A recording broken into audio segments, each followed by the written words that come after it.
A few days ago I did a stream where I was trying to implement stenciling in my game engine. And what stenciling is basically an outline.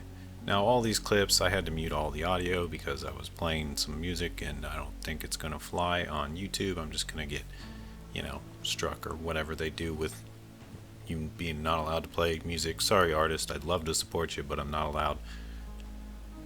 And so here's the clip of the beginning before the stenciling. Now I've just kind of got a little demo scene that runs here, and it runs a cube, runs a circle. You can hit some buttons and also show some animated models or not.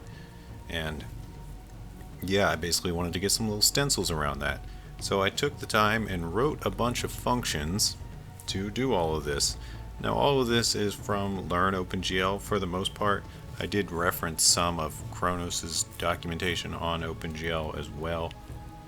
And I also went to the comments of that section in Learn OpenGL as there was some data and down there that was necessary. I had to do a little bit of my own implementations of things as I couldn't exactly go off all the tutorial data because, as you might know, tutorials never work exactly perfectly right. You always have to still think critically and use your own decisions, which I thought most people would know by now, but apparently not. I get a lot of criticism about, hey, why doesn't this work perfectly for me? And it's usually because they have a different setup, so you got to adapt accordingly.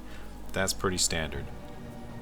So we did so. I had to add another shader, and I had to basically work on my rendering pipeline for this specific thing.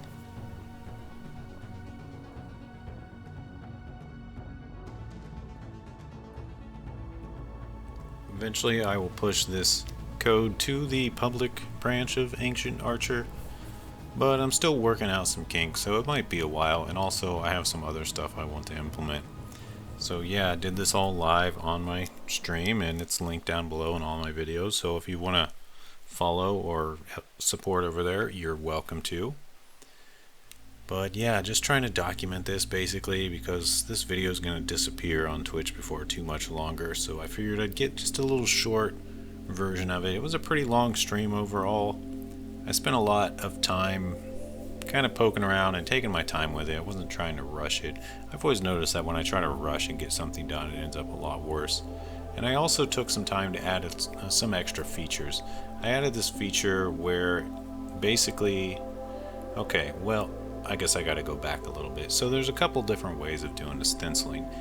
One of the main ways is you basically scale up the object a little bit for its stencil, and then you draw the real object over top of that, and what you end up with is a little stencil behind the object. But this doesn't work perfectly for all models, and mostly models that aren't centered perfectly, like this little cube here. It's okay.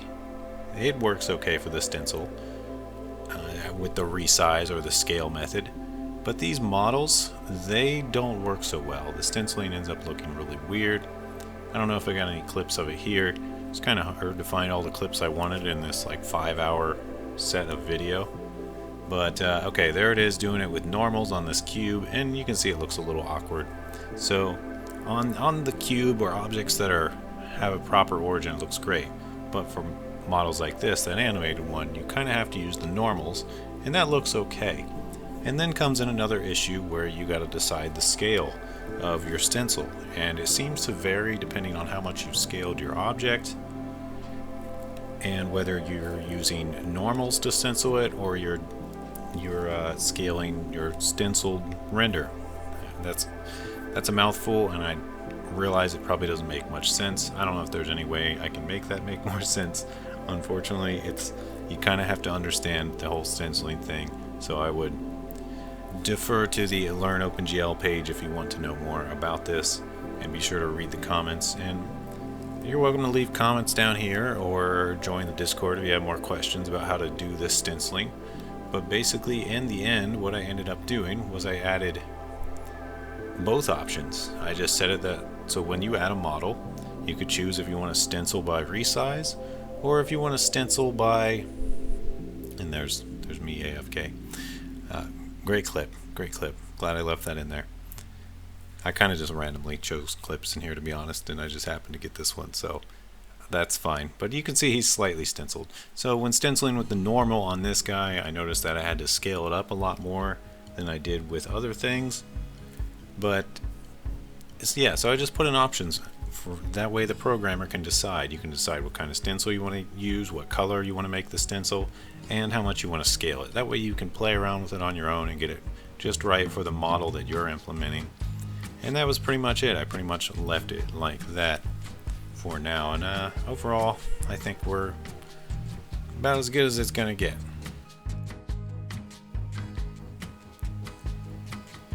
So yeah, I don't know if there's a whole lot else to say about this. Really, it's pretty interesting stuff. And I started to learn a lot more about frame buffers. This really got me understanding frame buffers, and I've been researching frame buffers more. And I know a lot of you out there probably think, oh, you don't know how frame buffers work yet? Well, I kind of do, but I'm no expert, and I'll happily admit that. So I've been learning more, and I think I have a decent understanding of them now. And yeah, OpenGL has a lot of options for these frame buffers, and it's a big part of getting to the next steps of rendering techniques is understanding frame buffers. And what they are in a nutshell is other things you can render to other than just your screen. Because typically you render to the back buffer of your screen and then you swap it to the front and you're ready to go. But you can also render to things like the stencil buffer, and you can render to textures and some other things. And depending on what you're doing, you can take those render areas and do things with them. And that's kind of it in a nutshell. There's a ton more to it, obviously, but like I said, I'm no expert yet, still learning about it. And this is going to be critical for doing things like reflections and mirrors and shadows and things like that. You often do additional render passes. What people are talking about when they talk about render passes is usually that they're rendering to other things, and then they're using those buffers they rendered to do other little special techniques. So yeah, that's kind of where I'm at with the engine right now, is just figuring out all these special techniques and figuring out what I can do and what the best ways to add them in here. And